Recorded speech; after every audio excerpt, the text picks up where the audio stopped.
35절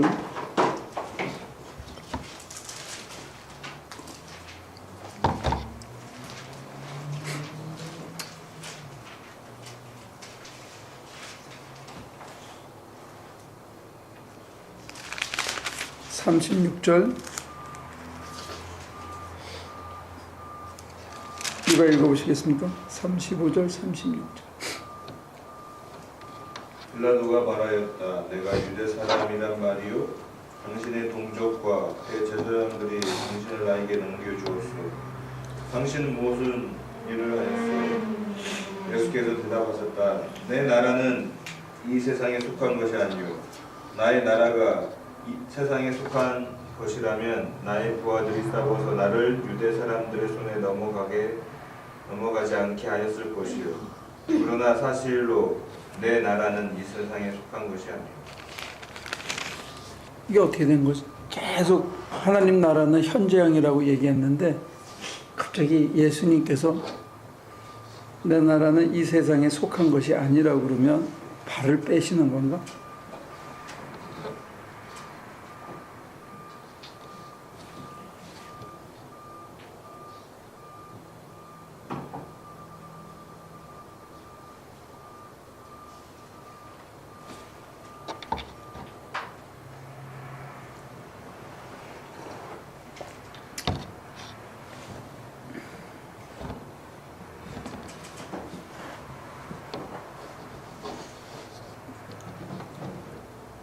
갑자기 예수님께서 내 나라는 이 세상에 속한 게 아니라 그러시면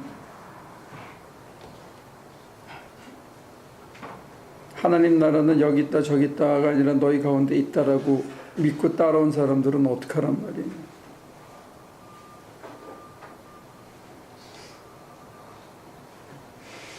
그러면 하나님 나라는 어디에 속해 있어요?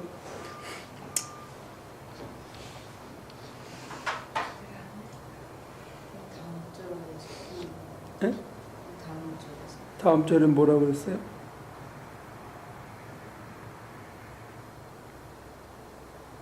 소리가 무엇인지 알아듣는다. 진리에 속한 자는 내 소리를 듣는다. 그래서 진리를 아는 사람은 내 소리를 듣는다. 그래서요? 그래서 지금 질문하시는 그 진리를 얘기하셨는데 하나님 나라가 이 세상에 속한 게 아니라 그러면 그게 무슨 소리인지를 알 수 있다. 그게 무슨 소리인지를 알 수 있다. 오케이? 다른 분들 어떻게 생각하십니까? 진리에 안 속해 있었죠. 진리. 신학교육을 4년씩이나 받고 진리에 안 속해 있어서 뭔 소리인지 모르겠다 그러면 어떻게 하겠다는 거야. 투자 가치가 상환이 뭐가 이루어져야지 투자를 했으면. 응? 공부시키려고 쇠 빠지게 뒷바라지한 사람은 어떻게 하라는 거야. 저런 소리에서 요새 이걸로 가서 한 대 치고 죽지 않을 정도로 한 대 때려.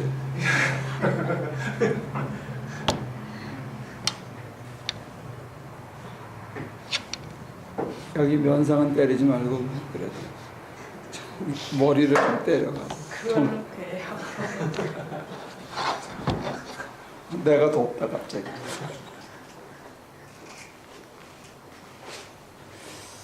이게 갑자기 주님이 왜 발을 빼시는 발언을 하셨을까요?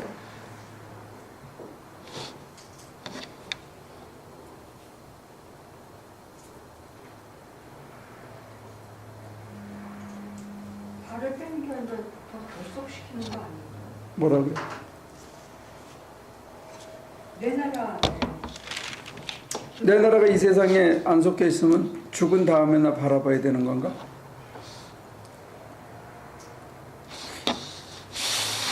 이 본문을 그렇게 이해한 사람도 많이 있어요. 주님의 나라는 여기에 속한 게 아니기 때문에 이거는 장망성이고 우리가 사는 세상은 장차 망할 성이고 우리의 영원한 도성은 하나님 나라에 있다. 그렇게 많이 가르쳤죠.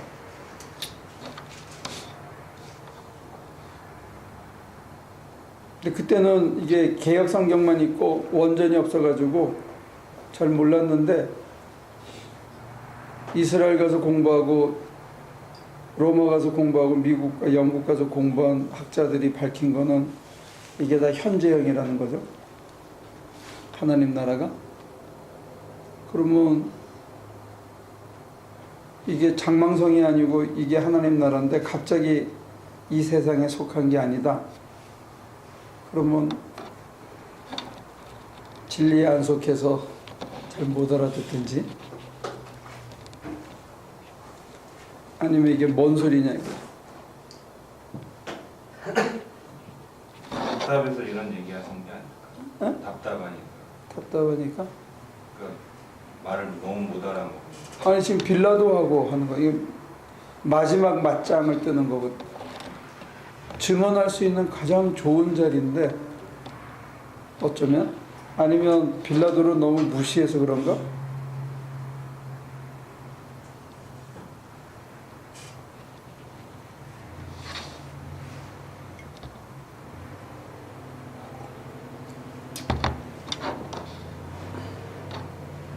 중세 때는 그렇게 했어요. 교회 안은 하나님의 나라고 세상은 하나님 나라 바깥으로 이렇게까지 생각한 적도 있고 나중에 중세 말기에서는 하나님 나라가 완전히 실현됐다고까지 주장하기도 했어요. 다양한 해석이 있었는데 이 본문을 어떻게 이해해야 좋을까요? 오케이, 그럼 하나씩 물읍시다. 나는 진리에 속했다. 거수. 지가 뭐예요? 네? 지가 뭐예요? 나는 진리에 속했다. 누가 그래요? 아니 지금 여기 있는 사람들 거수 다 들어야지. 벌떼같이 지금 이거는 재정부장한테 물어봐야지. 다른 교회 같으면 전부 할렐루야 그러고 전부 다 들었을 텐데 우리 교인들은 믿음이 없어. 근데 35절과 35절과 36절인데 진리가 연관이 되는 거예요? 진리하고 연관이 되죠. 네. 진리를 얘기하시는데 못 알아듣는다는 거죠.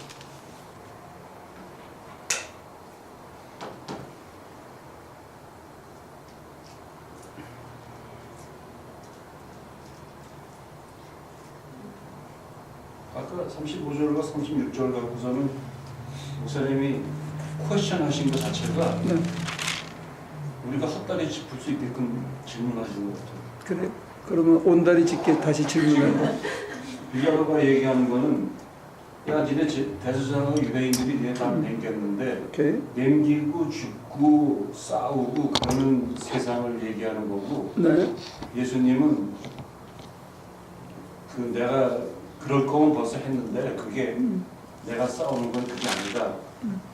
그러니까 하나님의 뜻과 그 사람들이 생각하는 거하고 구분하는 건데 그거를 꼭 현재성과 현재성 그렇게 해가지고 왜 여기 없냐 이런 식으로 질문하시면 다들 헛다리 짚힙니다. 아니 내 나라에 속했다고 해야 맞잖아요. 나 나라가 세상에 속하지 않다 그러면 세상이 또 있냐 이런 문제가. 그 세상이라는 거가 현재의 현재성이 아니다라는 얘기는 아니라는 거죠. 오케이. 그러면 조금 더 설명해 보시죠. 예수님의 나라는 현재성인데 어디에 있어요 그러면? 마음속에 있으니까 하나님 뜻에 있으니까 우리 마음속에만 있다고요? 아니 하나님 뜻에 있죠. 전체적으로 보면 하나님이 하시는 일을 지금 쫓으시는 거니까 그게 어디에서 이루어져요? 여기서 이루어지죠. 근데 여기서 이루어지는데 세상에 속하지 않다 그러면 우리는 어디서 이루어야 되는 거예요? 그러니까 그때의 이 세상이라는 말 자체가 똑같은 거를 얘기하는 거가 아니라는 거죠. 세상이 또 있네요. 네가 생각하는 이 세상이라는 것과 음. 내가 생각하는 이 세상에서 이루어진다는 거가 다르다는 설명을 오히려 예수님은 하시려고 했던 것 같은데. 그래요? 그러면 이 세상이 있고 저 세상이 있는데 이 세상 안에 또 다른 이 세상이 있는 거예요? 아니 그건 말이죠. 말장난. 맞아. 예수님이 지금 말장난한다는 게 그럼 이게 엉클리어한 것 같아. 저 세상은 또 어디 있어요? 죽은 다음을 지금까지는 이 본문을 가지고 이해를 할 때 그렇게들 많이 설교했어요. 특별히 우리나라는 그 길선주 목사님이 요한계시록을 백독하고 난 다음부터는 그때가 하필이면 3.1운동이 실패로 끝나고 난 다음에 기독교인들이 10만이 봉기에 앞섰는데 그 사람들의 거의 대부분이 감옥에 갔었다가 풀려나거나 1년, 2년, 3년씩 살았는데 그들이 경험한 건 뭐냐면 아니라는 거예요. 그래서 사람들이 장차 올 성, 장차 도래할 하나님의 나라에 대한 기대로 바뀌어버린 거예요. 그래서 지금 내가 살고 있는 이 세상은 장망성이라는 거죠. 그 흔적이 70년대 후반 80년대에도 있어서 우리가 가는 천국은 다 죽은 다음에 가는 천국이라고 일반 교회에서 그렇게 생각하는 거예요. 그래서 지금 저희 교회에서 하나님 나라는 현재다 이걸 계속 강조하고 있는데 이게 여러분들이 그렇지 성경에서 그렇지 또 우리 목사님 계속 그러니까 그렇지 하면서도 하도 주워 들은 얘기들이 많아가지고 죽은 다음에도 또 가는 뭐 이렇게 생각하는 그런 경향이 있다 이거죠. 근데 예수님이 말씀하신 내 나라는 이 세상에 속한 것이 아니다. 어떻게 이해해야 될 거냐 이거죠. 이 세상 말고 또 다른 세상을 우리가 기대해야 되나? 죽은 다음이 아니고 지금 여기에 뭐가 있을까요? 어떻게 해야 되지?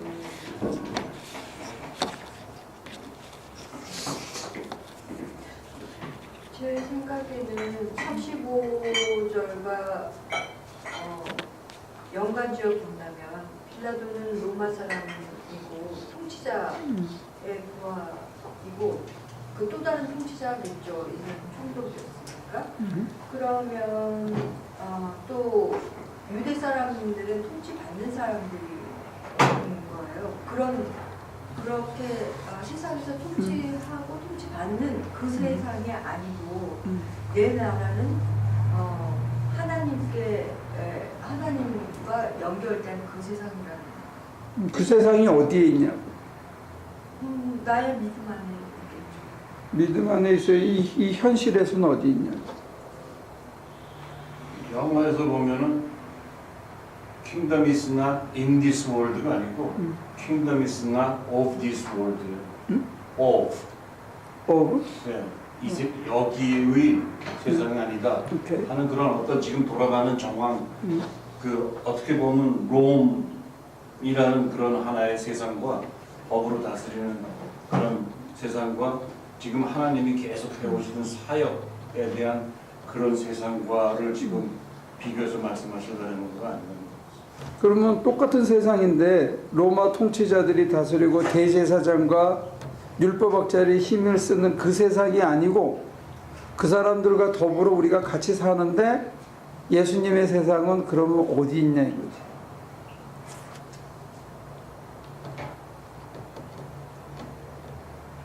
예수님이 계시는 데 있었죠, 항상. 거기서 기적이 일어나고 가르치고 바꾸고 하는 그게 그 나라지 못하는 거죠. 우리가 지금 살고 있는 삶 속에 있죠. 우리가 있는 삶 속에 있다는데 예수님께서 내 나라는 거기에 속해 있지 않았다. 이 세상에 속하지 않는다.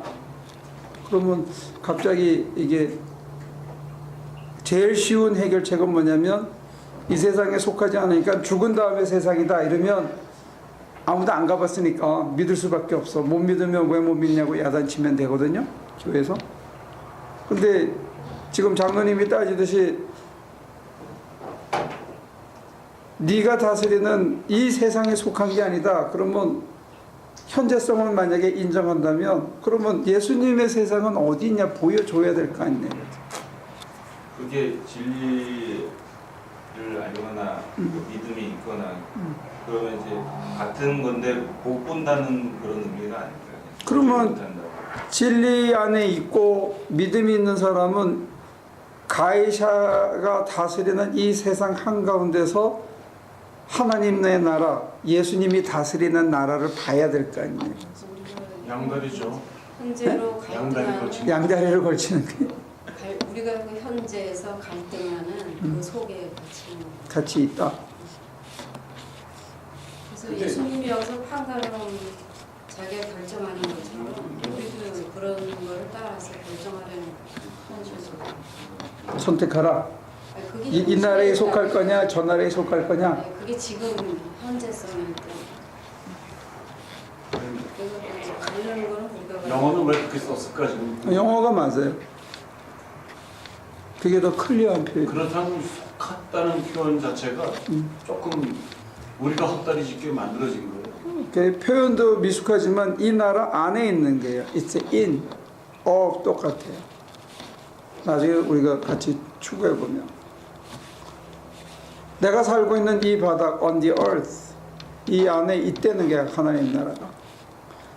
근데 이 본문을 우리가 장망성애를 해서 이걸 자꾸 우리가 살고 있는 이 현실을 장차 망할 성이다 하고 우리의 진짜 하나님의 도성은 완성되지 않은 이게 어거스틴의 두 왕국 이론인데 그거를 장로교인들이 강화시켰거든요.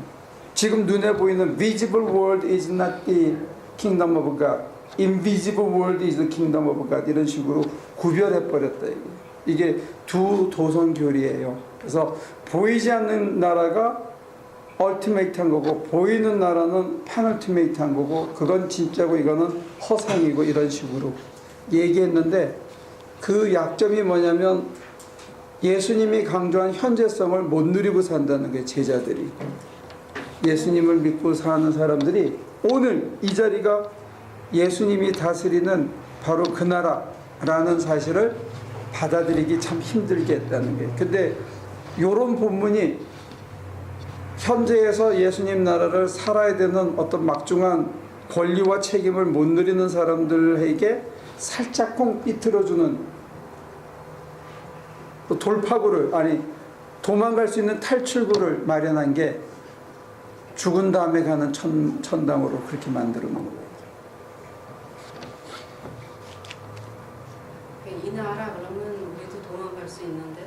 그냥 내 안에 있다 내가 결정하는 거 내가 선택하는 거다 이러면 내가 선택해야 되잖아요. 지금 제가 왜 이 주제를 기도 시간에 꺼냈는지를 이렇게 연상을 좀 하시면 좋을 것 같아요. 여러분들 기도할 때 받아받지 않았어요? 아까 눈 감고 있을 때 뭐에 제일 받아받았어? 소리 소리? 그리고 무슨 소리? 차 소리. 차 소리? 그 다음에? 여러분들 받아하던 게 뭐였죠?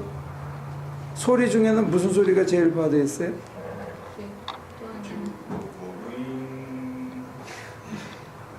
목은 어디서 난 소리야? 신소리. 요즘 공사하잖아요. 기도를 방해하는. 기도. 지금도 소리가 나잖아요. 왜 하면서 기계 소리. 그 다음에 저 커피 팟 소리는 여러분들 받아하지 않았어요? 괜찮았어요? 커피 팟이 저렇게 시끄러운지 난 처음 알았어. 저런 소리들, 이런 소리들이 우리 마음의 평화를 이렇게 흐트리고 우리가 마음을 푹 가라앉힐 수 있는 것을 방해하는 소리인데 평소에는 잘 못 느끼고 살 수 있죠. 또 뭐가 저와 여러분들의 기도를 방해합니까? 뭐가 방해했죠? 아까 누구 전화가 두 번이나 다 걸렸어. 그건 소리고 소리 말고는 여러분들의 기도를 방해한 건 없었습니까? 전 소리는 나는데 인기척이 이렇게 느껴졌어요. 인기척. 컵을 들고 다니는 누가 그랬어? 모르겠어요. 이렇게 인기척, 내가 들어온 거는 냄새. 있었어. 응? 냄새. 냄새, 생각. 생각, 어떤 생각들? 잡생각? 일이 튀었다 저리 튀었다. 뭐 하나 꽂히면 이렇게 갔다가 음. 다시 이렇게 또 안차고 그냥? 또 이게 참 평소에는 못 잘 그냥 지나치는 그렇게 받아하지 않는 소리, 자동차 소리, 커피 팟 소리, 뭐 이렇게 윙윙거리는 기계 소리, 인기척, 그 다음에 우리가 냄새 이런 것도 어떤 때는 또 그렇게 가리킨 사람들도 있었어요. 좋은 향기가 나는 건 성령이고 악취가 나는 거는 귀신이다. 그래서 막 냄새 맡으려고도 하고 그랬는데 하여튼 우리의 어떤 그 편안함을 앗아가는 것 중에 냄새나 생각들, 특별히 기억들, 그 다음에 무거운 현실의 짐들, 이런 수고한 것들, 이런 것들이 내가 눈을 감고 편안케 하는데 저해되는, 방해되는 요소들이거든요. 그런데 뒤집으면 어느 순간에 그게 그냥 이렇게 흘러가는 것처럼 그 소리가 그렇게 받아받지 않고 다 흘러가고 가만히 있었을 때 혹시 여러분들이 어떤 평안을 느끼셨나요? 어떤 것 같아요? 평안을 느꼈습니까? 30초, 1분이라도?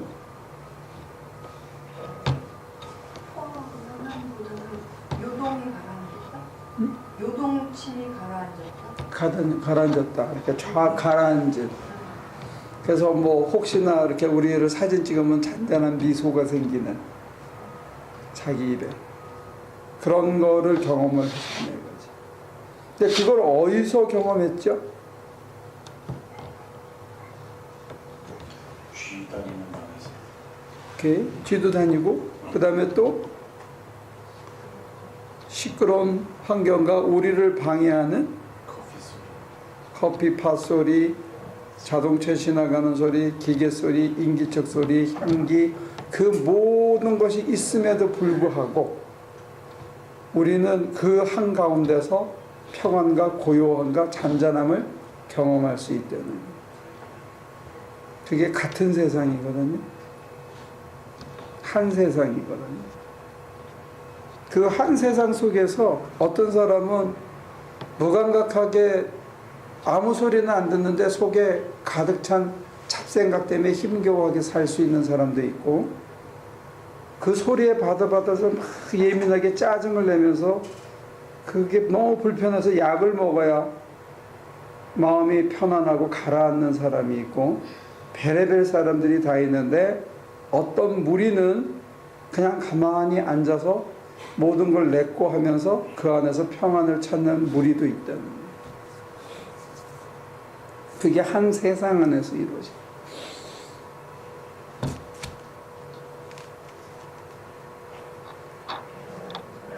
그게 어쩌면 power of silence, power of meditation,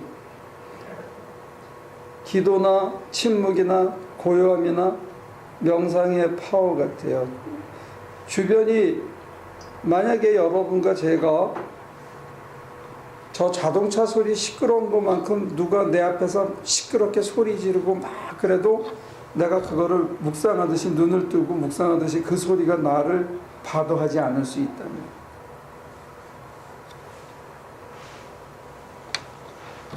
누가 이렇게 가짝가짝 해가지고 저 계속 이렇게 반복되는 불규칙한 그 소음을 일으키듯 누군가가 나한테 그러는데 그게 내가 10분, 20분 가만히 들으면서 이게 렛고가 되고 아무것도 내 안에 앙금을 남기지 않는 심령의 상태를 저나 여러분들이 유지할 수 있다면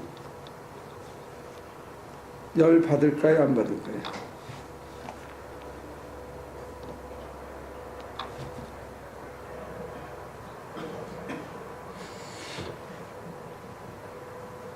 그거는 이제 감각적인 거를 얘기하는 거예요.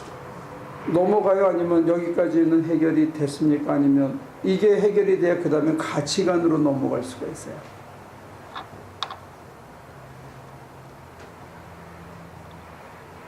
비슷한 말 아닌가 말씀드리는 가치관이나 그 자리에서 그렇게 생각의 전환을 그렇게 하면 그냥 이게 이제 기도 생활을 많이 해가지고 이게 어느 정도 이렇게 하나님께서 내 마음과 내 성품과 내가 바라보는 가치관을 다듬어 주고 난 다음에는 이게 익숙하게 기도 생활이 되어져서 저거를 렛고 할 수 있게끔 되면 그러면서 이제 그 다음에는 조금씩 우리의 가치관이 바뀐다는 가치관.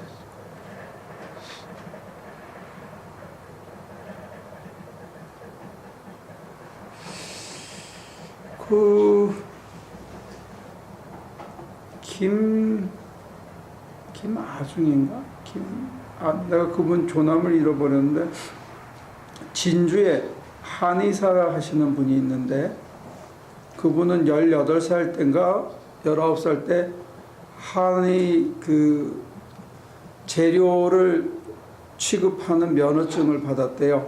시험에 패스했는데 나이가 모자라서 6개월인가 몇 개월 있다가 면허증을 받고 한 길로 계속 했는데 그 사람이 어떻게 소문이 나서 장사가 잘 된 거야. 돈을 많이 벌었는데 그 돈을 가지고 장학사업하고 주로 학교를 만들어 가지고 한 150억 원어치 되는 학교를 공립 학교로 전체를 무상으로 헌납을 했어. 그래서 여러 기자들이 그 사람을 인터뷰하려는데 한 번도 인터뷰를 안 해준 거예요. 그래서 경상대학교에서 그 사람에게 명예 박사학위를 주려고 그렇게 길을 썼는데 여러 차례 거절하다가 선생님 같은 처지에 있는 사람들이 꿈을 가질 수 있게 허락하라. 그래서 이제 했는데 그 사람의 신조는 이런 거예요. 내가 아픈 사람들을 고쳐서 번 돈은 이건 사실은 약한 사람들한테서 얻은 돈이기 때문에 이건 내 돈이 아니다. 이건 사회가 준 돈이다. 그래서 사회에다 다 환원한다 해가지고 그 사람이 계속 환원하는 그런 것을 했다고 그래요. 이거는 가치관이 바뀐 거예요. 돈을 모으는 걸 성공이라고 생각하는데 또 환자를 고치는 걸 자기 실력이 좋아서 고친다고 생각하는데 이거를 약자를 돌봄으로써 얻은 부산물이기 때문에 이건 내게 아니다라고 생각하는 거는 가치관이 전혀 다른 거예요. 그러니까 신앙생활에서 우리가 거쳐가야 되는 두 번째 단계가 뭐냐면 평안에서부터 자기의 자유에서부터 타인을 섬기는 타인에 대한 연대성에 대한 문제로 이렇게 전환이 이루어져야 되는데 이게 은혜 생활의 지속에 있어서 굉장히 중요한 파트거든요. 근데 이게 우리 현대 기독교인들한테는 저를 포함해서 모든 사람이 건너뛰기 참 힘든 이게 큰 장애물이에요. 우리가 나를 위해서 신앙생활들을 해왔기 때문에 내 성공을 위해서 살아왔기 때문에 우리가 이렇게 바뀌는 걸 예수님의 언어로 쓰면 대속이라고 그러던데 내가 남을 위한 삶으로 대전환이 있어야 아까 저와 여러분들이 맛봤던 그 짧은 평안이 생활 속에서 상당히 강하고 오래 지속될 수가 있다는 거예요. 이 전환이 이루어지지 않으면 이게 참 세상에 속해서 세상 사람들의 가치관에 휩쓸려서 살아가게 되는 거죠.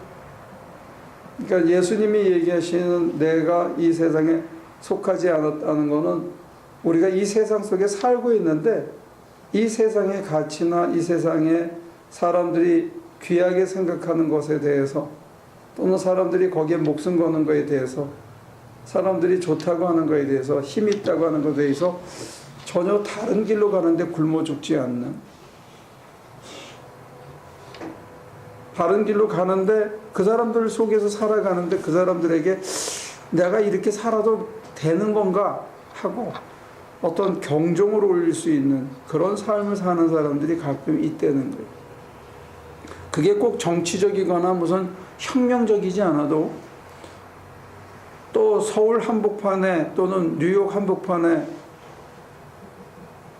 국회의사당에 있지 않더라도 잠잠히 그런 삶을 살아내는 사람들이 가끔 있다는 거예요. 근데 사실은 우리나라의 1883년 이후에 근자까지는 많은 기독교인들이 그 역할을 해줬는데 80년 후반부터는 오히려 비기독교인들의 손에 그게 우리나라 경우에는 많이 넘어갔다.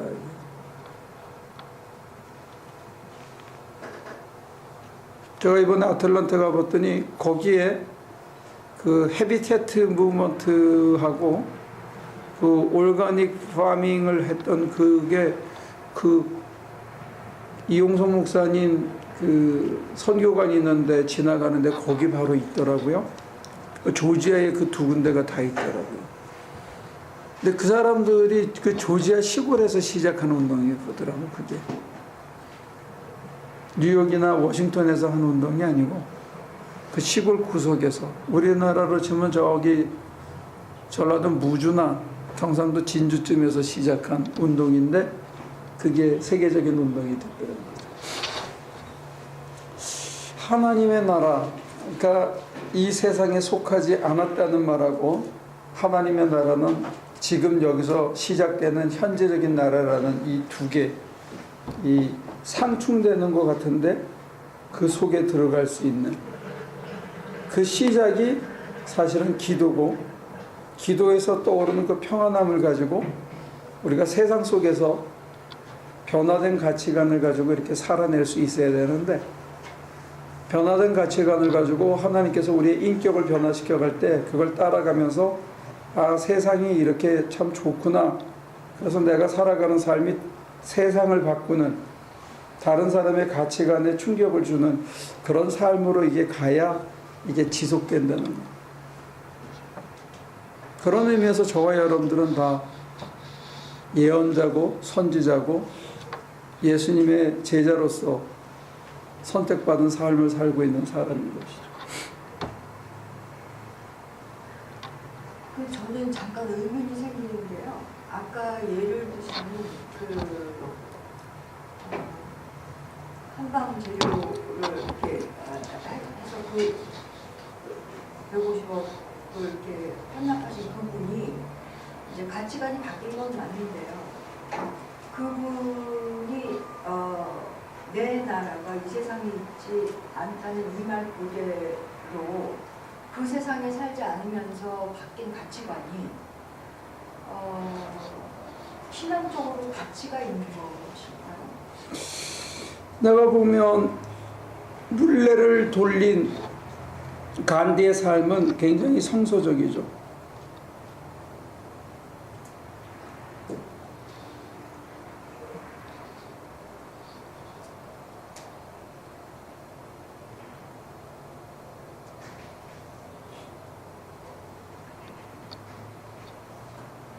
그러면은 여기에서 말하는 나의 36절에 나의 구원들이 싸워서 나를 유대 사람들이 손에 넘어가지 않게 하였을 것이요 라는 그 말이 그럼 결국은 뭐 무저항의 그냥 하나의 무저항의 저항?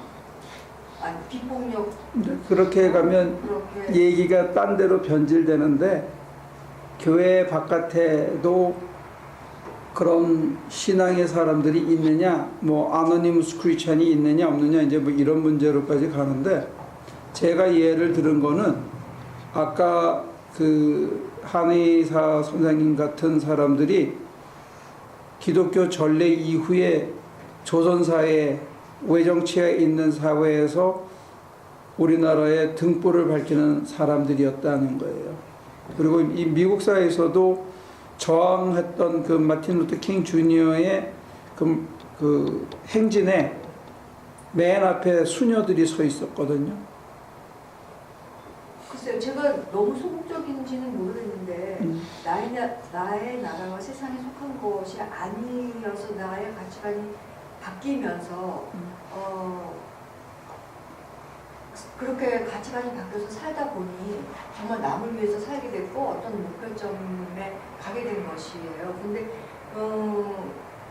그렇게 되지 않고 그게 만약에 순서가 바뀌어서 그래서 이제 이것이 나의 것이 아니고 이거 나는 환원을 해야겠다는 것이 목표가 되어서 그것과 환원이 됐다라고 하면 그게 신앙과 무슨 상관인지 저는 잘 모르겠어요. 신앙과 무슨 상관이냐면 예수 정신에 비슷하다는 걸 지금 제가 소개해 드린 거예요.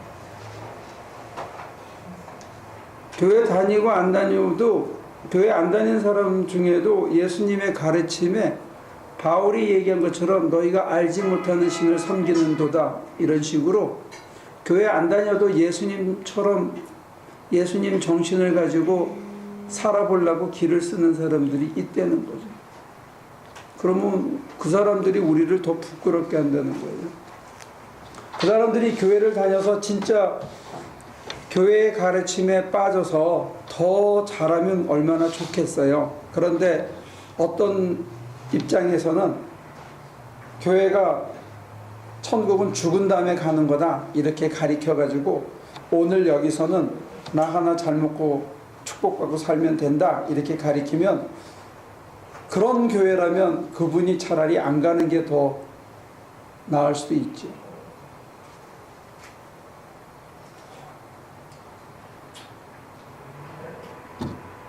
옛날에 경기중학교 나와서 경기중고등학교 나와서도 서울대 못 가고 대학 못 가는 사람도 있어요. 그 그룹에 있다고 해서 다 해결되는 게 아니거든.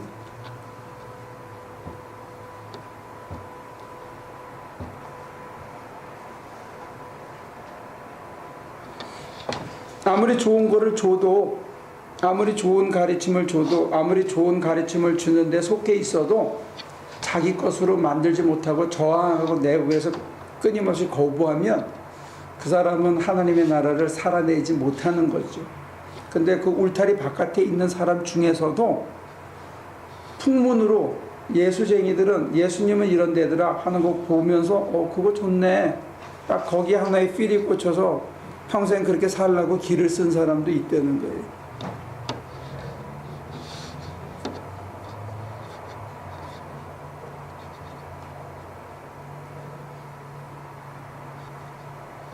뭐에 걸렸죠? 저는 제가 그렇게 살지는 못하지만 예수님을 따라서 가면 그분이 가신 대로 하는 것이다라는 겸손함이 생길 텐데 그것이 없다면 나의 기쁨을 위해서만 그 사람이 자기 기쁨을 위해서 하겠어요. 그게 얼마나 힘든 일인데 아프고 그거는 처절하게 알지요. 남한테 자기 거 주려고 그래 자기 먹고 싶은 거 자기 편한 거 하고 그 사람은 자동차도 없고 운전면허도 없다는데 그렇게 한번 해봐요. 알잖아.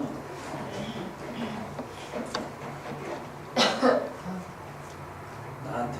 그래서 저는 나는 내 양심껏 산다 그러면서 나는 교회 안 나가도 내 양심껏 산다. 그리고 나는 좋은 일 많이 하니까 천국 갈 거다. 나는 뭐 좋은 데 간다. 이렇게 무지막지하게 얘기하는 사람은 예로 들고 싶지도 않고 내 양심껏 산다는 사람들은 난 별로 믿지도 않는데 적어도 50년, 60년을 나이 80될 때까지 60년을 그렇게 한결같이 살은 거에 대한 크레딧은 우리가 부정할 수 없다는 거예요.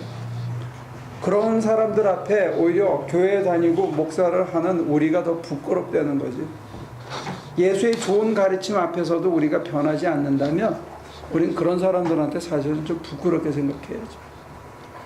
근데 이제 그런 예를 왜 들었냐면 교회를 다니는지 안 다니는지도 모르는데 교회를 안 다닌 사람이라고 한다면 더더군다나 교회를 안 다녀도 그 정도 살아내는데 교회 다니는 우리가 여전히 장차 망할 거니까 여기서는 축복받고 살고 죽은 다음에 천당이나 가자 이렇게 생각한다면 진짜 한심한 거고 내가 예수를 따라간다고 하면서도 내가 예수님한테 받는 은혜와 평안함에만 머물고 있으면 그것도 50보 100보란 얘기지. 그 다음 단계가 뭐냐 했을 때 우리 가치관이 바뀌고 생활의 양식이 바뀌어야 된다는 게 다른 사람을 위해서 나누고 퍼주는 인생으로 전폭적으로 바뀌어야 된다는 게 그게 없으면 머물고 갇히고 더 진전이 없다는 거예요.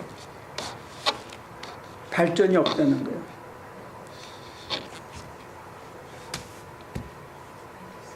응? 발전이 없어. 그러면 발전이 없으면 어떤 문제가 생기냐면 평안도 없어져. 그게 문제예요. 내가 은혜 생활을 해서 받고 기도 많이 한 것 같은데 뭔가 자꾸 이상해, 허전해. 그건 뭐냐면 예수님처럼 한 단계 더 나가야 되는데 거기 머물러 있어서 그런 거라는 거예요. 기도 생활이 전진이 없을 때 무슨 문제가 있느냐? 그거는 배품이 없어서 그런 거다. 나 안에 갇혀 있어서 그렇다. 오늘은 그 얘기를 해주는 거예요. 그래서 내 안에 계신 예수님께서 우리가 어느 정도 신앙이 성장하면 그 다음에 우리의 인격과 가치관을 변화시켜 간다는 거예요. 나의 가치관을 바꿔간다는 거예요. 근데 내가 거기서 홀드하고 안 바뀌려고 길을 쓰는 거예요.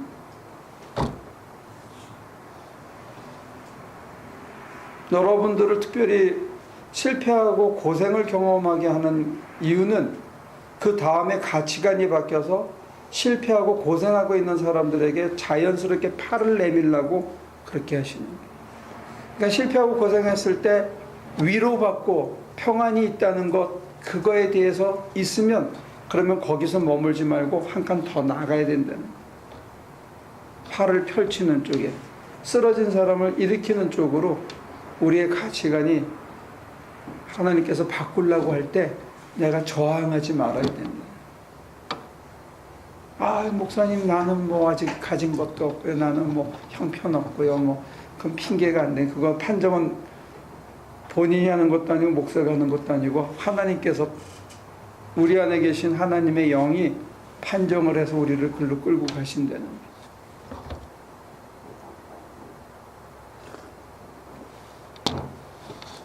그러면 여러분들 그래야지. 아유, 여기까지 쫓아오는 것도 힘들었는데 이제 또 어디를 끌고 가시려고.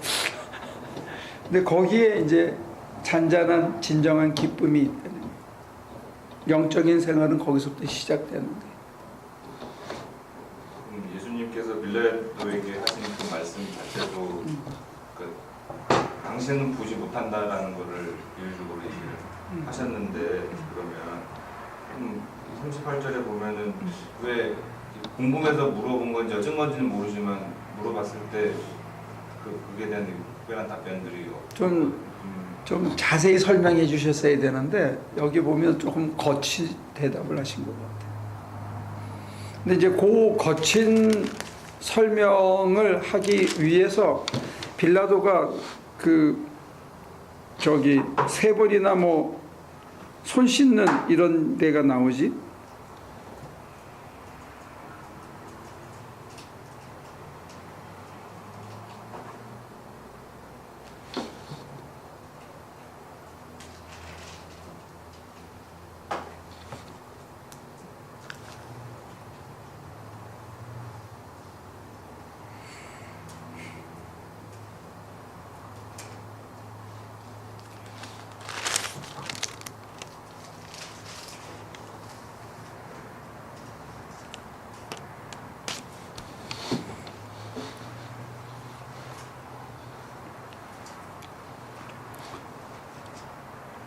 예수님께서 조금 더 부드럽게 더 자세히 설명해 주셨으면 좋았을 텐데, 그지?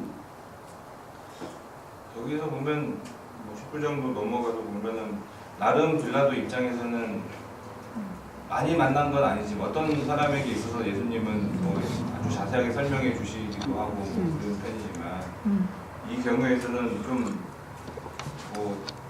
어려운 설명이 좀 이해 안 되게 좀 동문서답 하듯이 많이 하시면서도,에도 불구하고 빌라도 입장에서는 뭐 풀어주려고 애썼다 라는 표현을 쓰거든요. 근데 또 불구하고 단지 이제 손 씻었다 해가지고 완전히 죽일 놈 만난 것 같은 것 같아요. 여기 보면 11절 12절을 읽어보지. 예수께서 대답하셨다. 위에서 주지 않으셨더라면 당신에게는 나를 어찌할 아무런 권한도 없을 것이오. 그러므로 나를 당신에게 넘겨준 사람의 죄는 더 크다 할 것이다. 이 말을 듣고서 빌라도는 예수를 놓아주려 하였다. 그러나 유대의 사람들은 이 사람을 놓아주면 총독님은 황제 폐하의 충신이 아닙니다. 자기를 가리켜서 왕이라고 하는 사람은 누구나 황제 폐하를 반역하는 자입니다. 다시 15절 16절을 거듭해서 읽으면 그들이 외쳤다. 없애버리시오, 없애버리시오. 그를 십자가에 못 박으시오. 빌라도가 그들에게 말하였다. 당신들의 왕을 십자가에 못 박으란 말이오? 대제사장들이 대답하였다. 우리에게는 황제 폐하밖에는 왕이 없습니다. 이리하여 이제 빌라도는 예수를 십자가에 처형하라고 그들에게 넘겨주었다. 빌라도는 황제 폐하에게 속한, 황제 폐하가 다스리는 나라에 속한 사람이지. 그러니까 예수를 놓아줄 권세도 있고 죽일 권세도 있다라고 자기 입으로 그랬는데 결국은 못 놓아준 거지. 백성들이 이렇게 소리 지르니까 그냥 싹 꼬리를 내리고 예수를 내어준 거예요.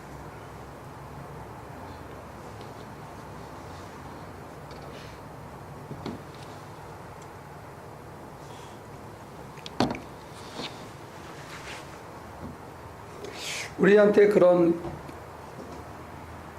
갈림길이 이렇게 놓일 수가 있는 것 같아요. 선택해야 되는.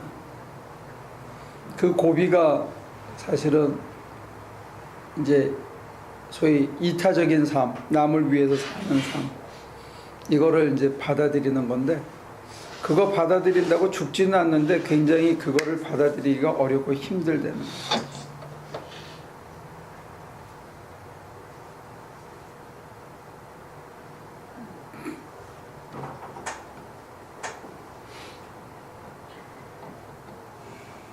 예수님께서 이 세상에 속하기를 원하셨으면 아유 잘못했습니다 한마디만 했으면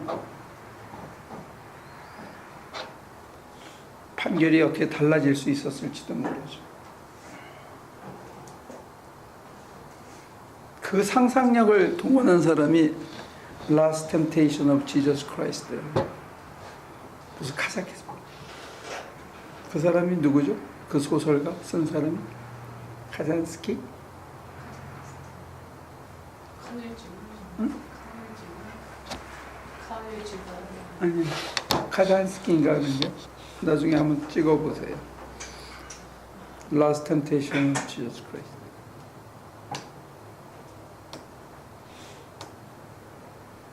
영화로도 나왔었잖아요. 그 영화에 보면 예수님이 십자가를 안 지고 돼 있죠. 그 상상력에.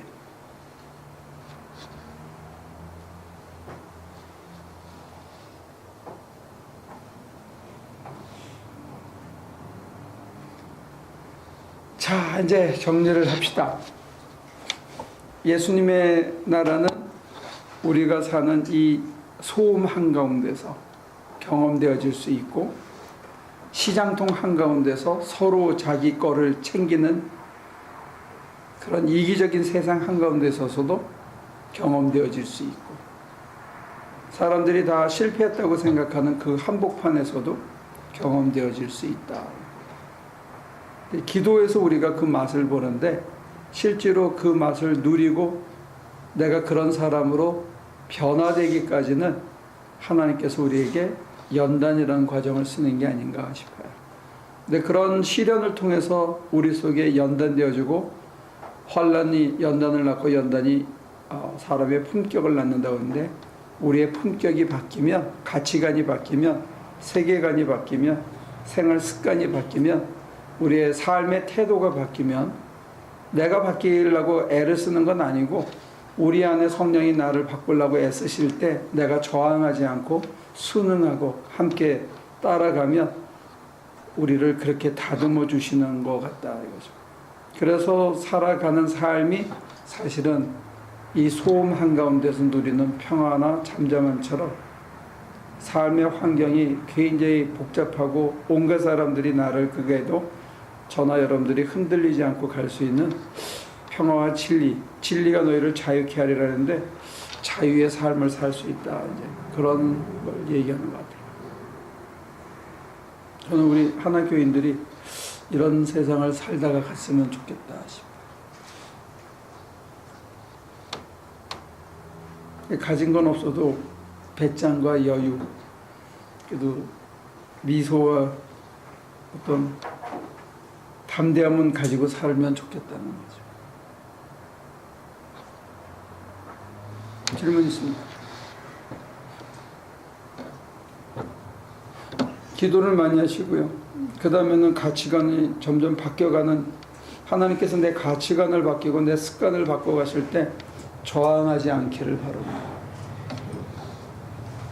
그래서 안목과 관점이 자꾸 다른 사람에게 관심이 가고 다른 사람을 배려하려고 하고 다른 사람이 자꾸 안 됐고 동정심이 생길 때 내가 왜 이러지 거기 왜 이러지 그러지 말고 그냥 성큼성큼 거기를 따라가면 좋다.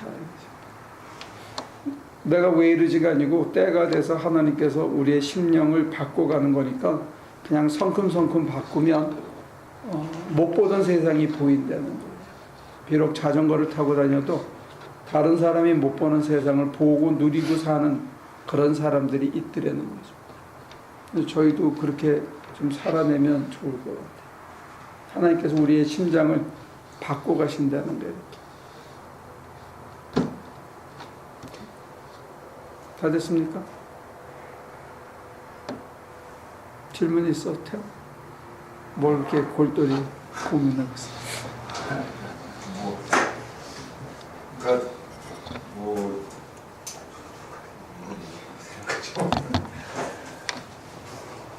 오래 교회를 다녀서 그냥 하고 또 다닌 지 얼마 되지는 않았지만 하나님의 특별한 은혜로 뭔가 이제 사건을 통해서 여러 가지 이렇게 하나님을 만날 수 있는 기회를 주는 경우가 있잖아요. 오래 교회 안 다녀도. 근데 이 맛보는 거하고 이걸 유지하는 거, 그러니까 딱 맛은 봐가지고 좋다 생각은 했는데 완전히 뭐 나락으로 떨어지거나 굉장한 상황에 처해졌을 때 그걸 그 맛본 그 힘 가지고 살아갈 수가 약하더라고. 안 되는 경우가 많잖아요. 맞죠. 그게 씨 뿌리는 비유에 나와 있잖아. 처음 얘기를 해. 목사님 뭐라 그러시니까 이 얘기를 저쪽으로 가서 딴 얘기 하지 마시고. 그러니까 아니 좋은 지적이야. 그러니까 기회라고 늘상 얘기하지만 그 기회를 확 잡을 힘이 안 되는 건데. 저요? 저요? 근데 오해의 교회를 다닌 뭐 저 같은 경우는 확 뭐 이런 뭐 환경이 뭐 처박히거나 그런 건 아닌데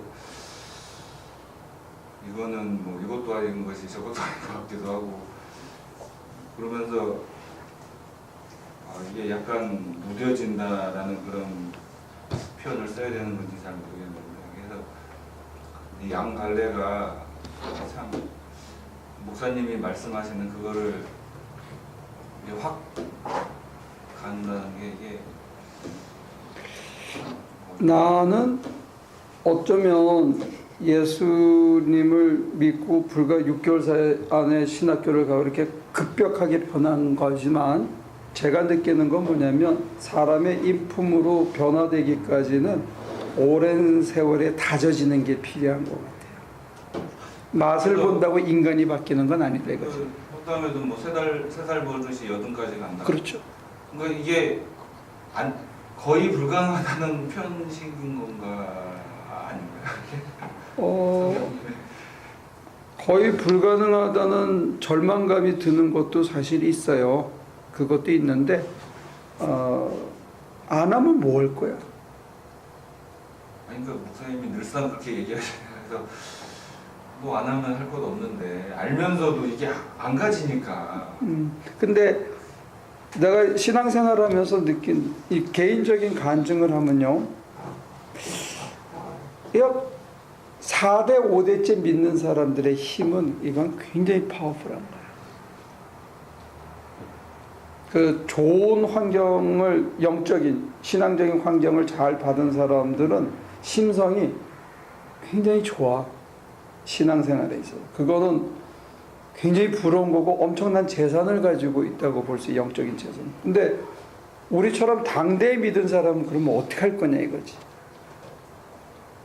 우리가 겪었던 그 척박한 환경을 다음 제너레이션에도 물려줄 건지, 아니면 어쩌면 잘못 믿어가지고 더 나쁜 걸 줄 수도 있다 이거지. 이게 장차 망할 성이다 이렇게 해가지고 여기서는 그냥 개처럼 악착같이 남을 짓밟고, 신앙은 신앙, 사업은 사업. 교회에서 사는 건 교회 바깥에 나가면 세상 사람들랑 똑같이 경쟁해서 이겨서 짓밟고 일어서야 된다는 그런 가치관으로 살아냈을 때 자녀들에게 우리가 영적 자산을 줄 수 있겠냐 이게.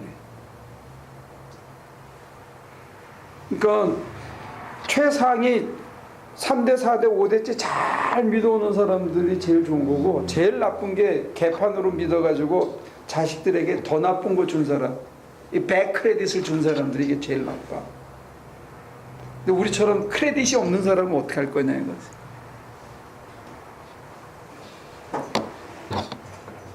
그래서 깨달음이 있다 하더라도 불교에서는 도노 점수라 그래가지고 깨달은 다음에 점진적인 수행을 해야 된다고 얘기하는데, 나도 처음에는 불교와 기독교 화이트헤드 철학을 비교해서 논문을 쓰고 이럴 때도 그게 맞는 줄 알았어요. 우리도 뭔가 해야 된다. 그리고 그런 눈으로 웨슬레도 이해를 했었어. 성화를 위해서 우리가 뭔가 해야 된다. 근데 기도를 배우면서부터 아니라는 것 같아요. 내가 하려고 해가지고 수없이 실패하는 걸 봤을 때 어떤 깨달음을 다시 얻냐면, 내 안에서 나를 변화시키는 분은 하나님이시라는 거예요. 그 실패를 깨닫게 된 이유 중에 하나는 뭐냐면, 하나님을 위해서 내가 뭔가 성취하고 뭔가 이뤄드려야 된다고 생각을 했어. 교인을 늙히고 가르치고 평신도 지도자를 만들고 학생들을 가르치고 교회를 짓고 예배당을 짓고 선교를 가고 뭔가 해야 된다고 생각을 하고, 그걸 통해서 내가 인격이 좋아질 거라고 생각했는데 그게 아니고, 하나님의 관심은 우리 안에 당신의 성전을 만드는 것이 아니었나, 나는 그렇게 고백하게 된 거예요. 그 두 가지 실패를 통해서 내가 수행을 하는 게 아니고, 개신교의 신학은 내가 깨달았어. 하나님의 은혜의 맛을 깊이 봤어. 그 다음에 그 하나님이 내 안에, 임마누엘의 하나님이, 내재하시는 하나님이, 살아계신 하나님이 나의 그 모나고 가시많은 성품을 끊임없이 다시 재창조하고 변화시켜가고 설득하시고 또 기다려주시고 또 서제스트하고, 그리고 내가 쓰러지면 또 기다려주시고, 이러기를 70번에 7번씩 하시면서 이끌어가면서 인간 됨됨이를 변화시켜 간다고 나는 고백하게 된 거예요. 그런 의미에서 나는 이거 기독교하고 불교는 참 멀구나, 이런 생각을 얼마 전부터 하게 된 거예요. 소위 이쪽 바닥에서는 내가 불교를 전공한 사람이었는데 생각이 바뀌었어. 이게 목회를 통해서 주신 은혜인 것 같아요. 그리고 그런 눈으로 보면서 나는 웨슬리안이지만 웨슬리 신학을 재구성해야 된다고 생각한 거예요. 근데 그 웨슬리 신학을 오해한 이유 중에 하나가 뭐냐면, 실존주의 철학의 영향 때문에 그렇다는 거예요. 내 선생이었던 변선한 선생님, 홍정수 교수님, 다 그분들한테 난 그렇게 배웠거든. 인간의 책임, 인간의 실천 아니라는 거야. 해보라 이거지. 안 된다는 거지. 그런 면에서 오히려 개혁주의 전통이 얘기한 인간의 타락, 인간의 어떤 무능력, 이게 굉장히 설득력이 있다는 거예요. 그래서 생각이 바뀐 거예요, 제가. 그래서 신학도 바뀌었어.